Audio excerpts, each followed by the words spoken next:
Hello, my name is Eric Patterson, and I serve as Executive Vice President of the Religious Freedom Institute in Washington, D.C. And we're very glad that you could join us for this sobering event, the premiere of a short video testimony from Nigeria about the plight of the country's Christians. At the Religious Freedom Institute, our mission is to achieve broad acceptance of religious liberty as a fundamental human right, as a source of individual and societal flourishing, as the cornerstone of a successful society, and as a driver of national and international security. And all four of those dimensions are at play in Nigeria today. If you followed the headlines, you'll see that there's a set of overlapping catastrophes happening in that country. For more than a decade, Boko Haram, Islamic State of West Africa, and criminal and terrorist organizations have murdered over 90,000 of their fellow citizens, their fellow Sunni Muslims, the Shia minority, as well as Christians. In the middle belt of the country, the plight of Christians is dire. Last year, over 4,000 Christians were killed. This year, over 4,000 Christians will be killed. And they're targeted largely because they're Christians. For instance, just last month, a group of violent Islamists burst into an evangelical church, dragged out 5 young men, and then took a video while they executed them. And on the video, they said that the reason that they were doing this was because those 5 young men were Christians. Now, we sometimes hear that this is just old ethnic rivalries, or that this is rooted in climate change or political oppression or competition for scarce resources. But over and over, those who perpetrate the violence use religious justifications that justify their behavior and who they target. Hence this video. A bit later today, we will hear from 2 experts, the Hudson Institute's Nina Shea and Catholic University of America's Robert Destro. But first, this video by Bishop Stephen of Yola, Nigeria. It was filmed just 3 weeks ago on the ground in Nigeria. Let's hear what Bishop Stephen has to say to us.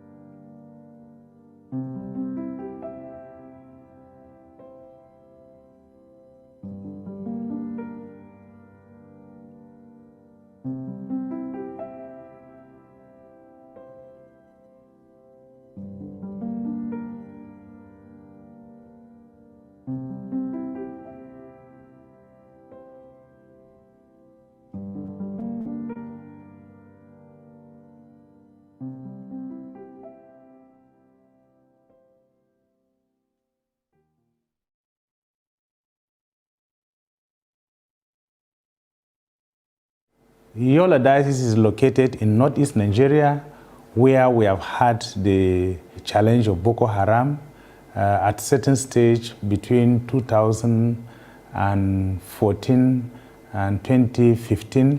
I can say nearly half of my diocese was under the occupation of the members of the Boko Haram. At the peak of the insurgency, we had a lot of people that came into Yola Diocese, into Yola itself, in order to look for shelter because they had been sacked out of their communities by the Boko Haram. By 2016, a good number of the IDPs started moving back, so we had to support them also in order to go back to their original homes. But unfortunately, before they went back, their homes were already completely destroyed, and then there were landmines on their farms, even in their houses. It wasn't easy. Some of them had to come back because they had nothing to hang on to. They had no food, they had no shelter. So they had to come back. We had to readmit them. A lot of people were traumatized, and so many people were also killed. It is difficult to find out if there is any family that has not lost at least one person. Even I myself, I lost my elder brother was killed in the war, my cousins, and then my uncles. So almost everybody has been affected in one way or the other.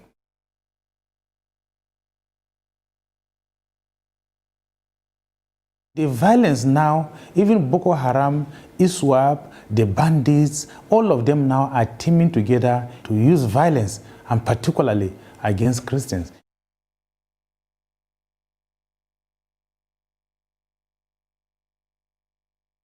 It is not true.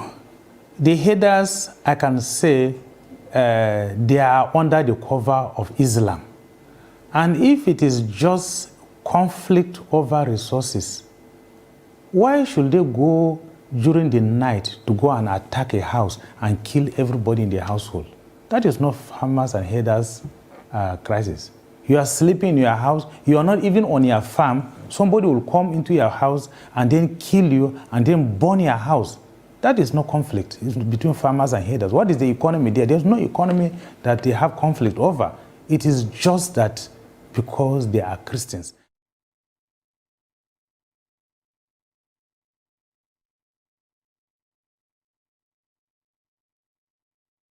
Since the United States has delisted Nigeria from countries of particular concern, what we would like to hear from the United States now is for them to explain to us, give us the data. How is it that Nigeria is different from Nigeria of 2 years ago? Because we that are living in Nigeria, when it comes to discrimination, when it comes to persecution of Christians, we are still feeling it and we are still experiencing it. How is it that the Secretary of State that lives outside, he doesn't live in Nigeria, and he has not had any contact with us. He has not met us and asked us questions. We have not interacted. Then just of a sudden, we hear that Nigeria has been delisted. I think this is really disheartening, and all Christians in Nigeria are feeling very bad about it. So we want to know. We are now patient to hear, because they can't just delist without explaining. If they have statistics, probably the discrimination against Christians, persecution of Christians has become less than what it used to be in the past. We want to hear. But as far as we're concerned here in Nigeria, the persecution is more intense now than ever.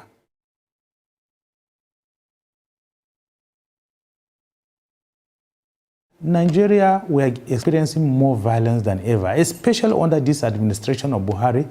I think this is the worst administration that we have ever had in this country.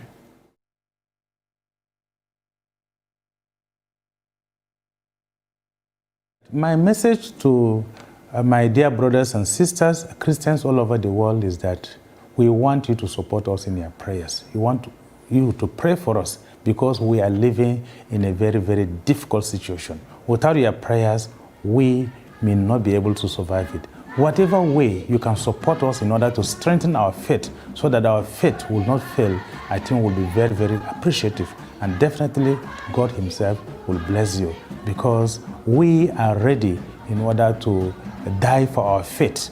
And whatever possible that can be done in order to strengthen our faith, to support us, I think we appeal for that.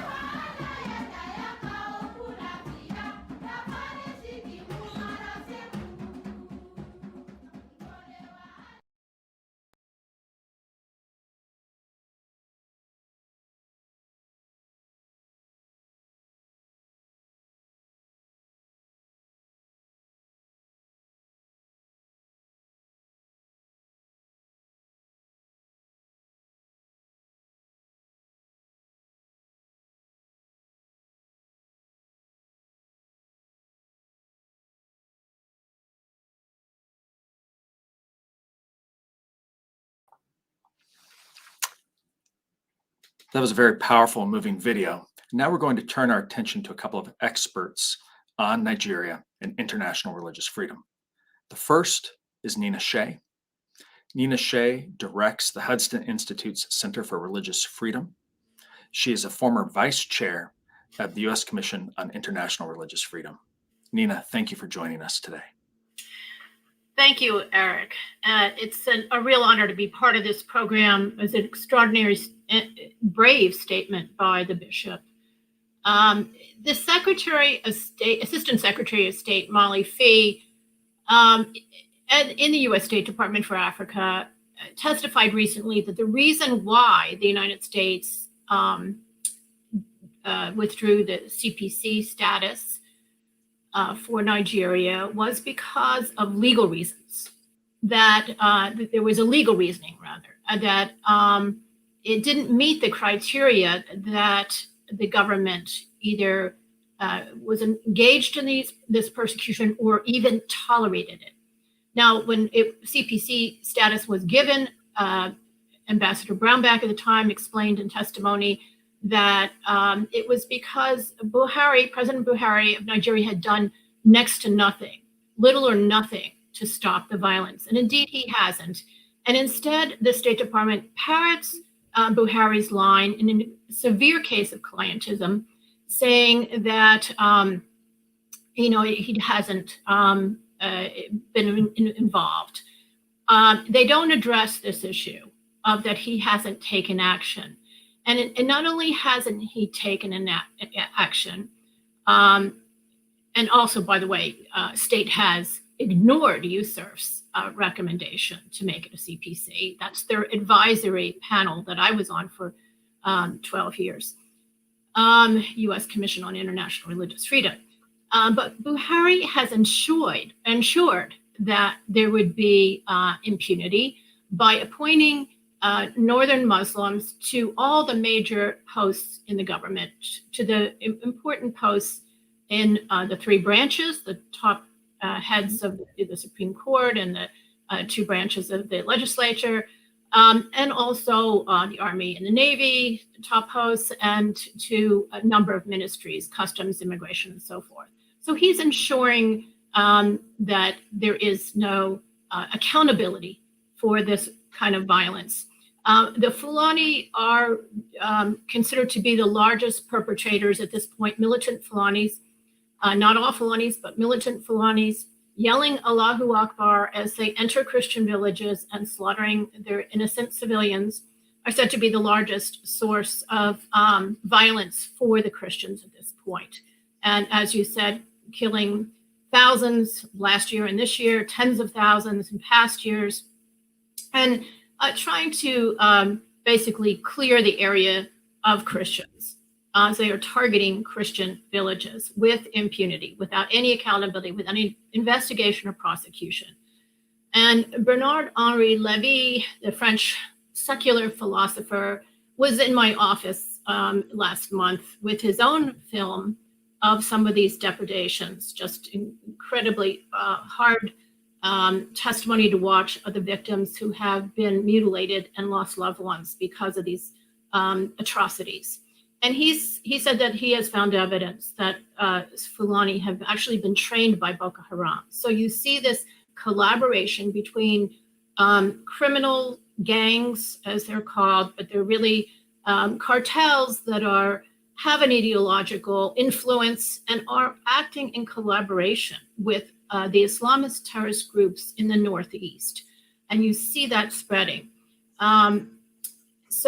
Instead, the State Department explains all this through this Marxian analysis that these are two rural socioeconomic classes clashing over scarce resources. And overlaid on that is the climate change argument.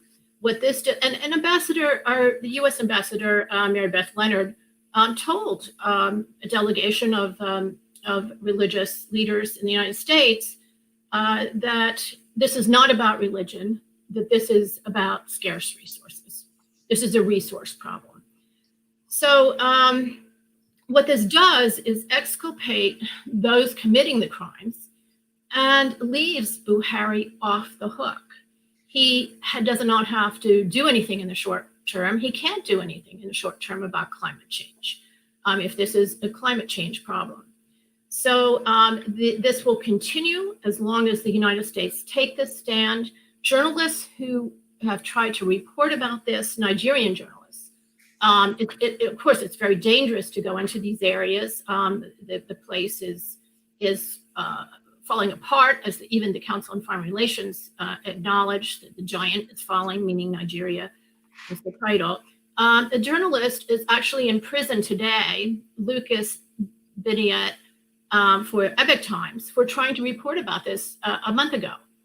He is charged with in Kaduna for saying that this is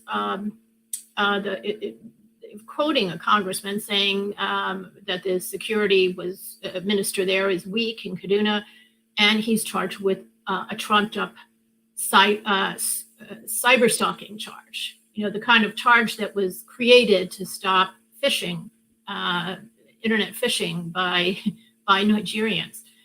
So this was a trumped-up and fabricated charge. He's in prison, and who knows when his trial will be or what his sentence will be.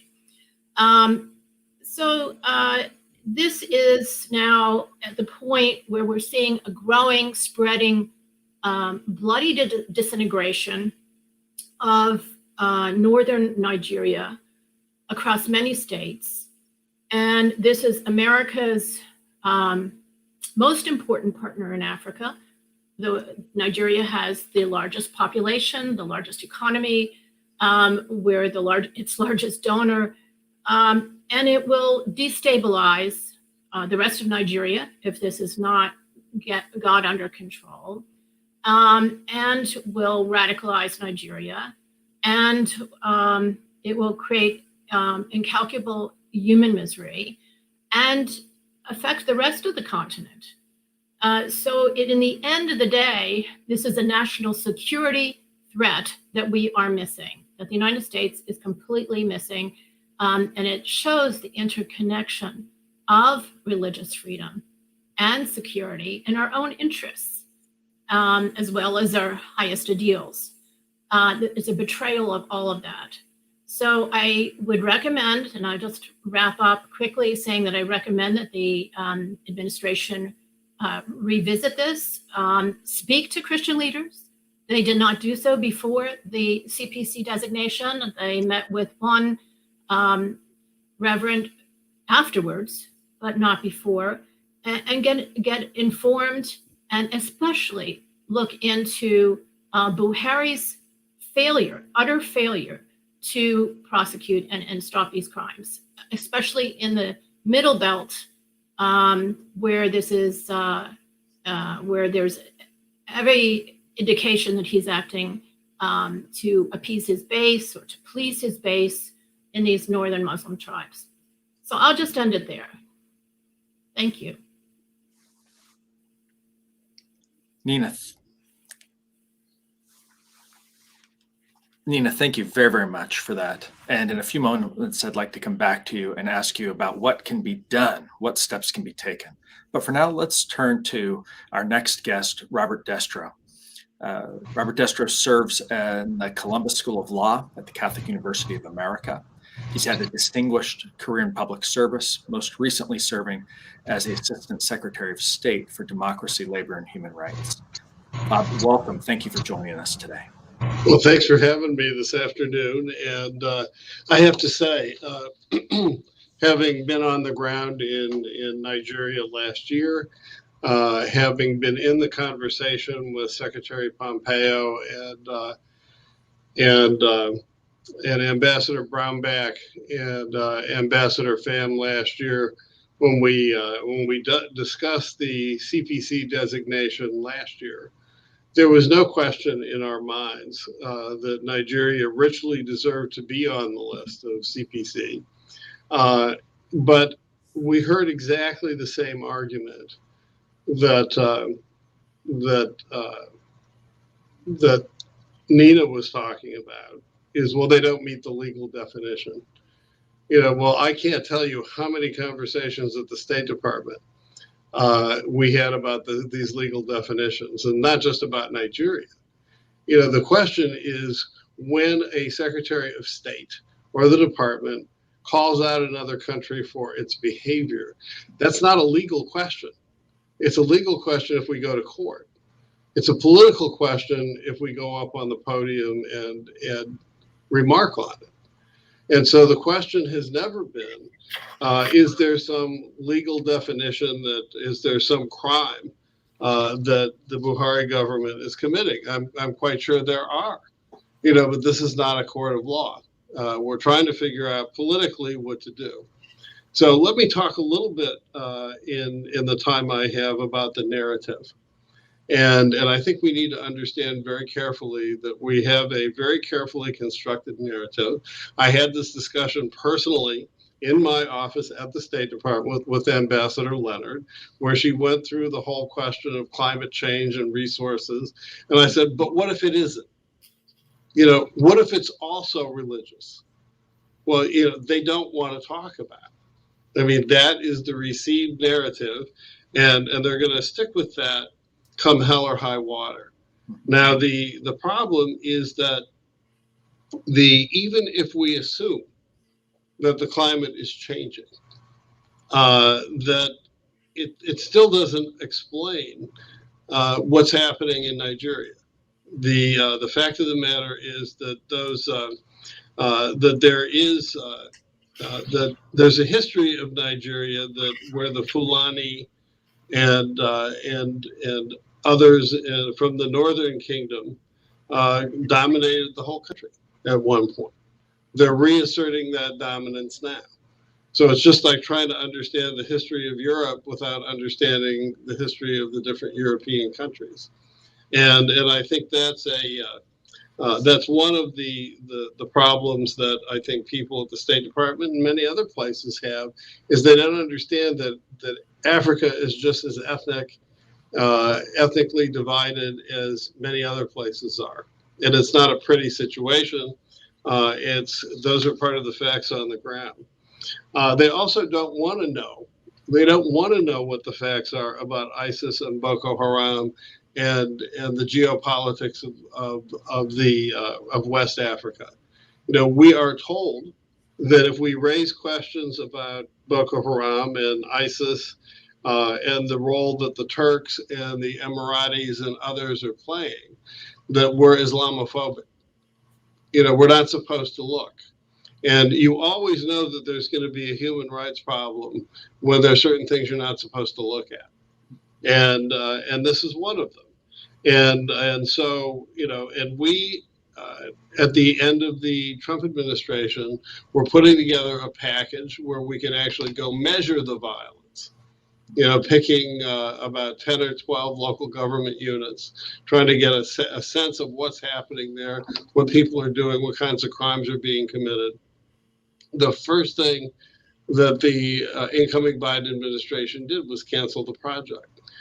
So the idea is they don't really want to know, because what is actually happening on the ground, what His Excellency the Bishop is talking about, complicates the narrative.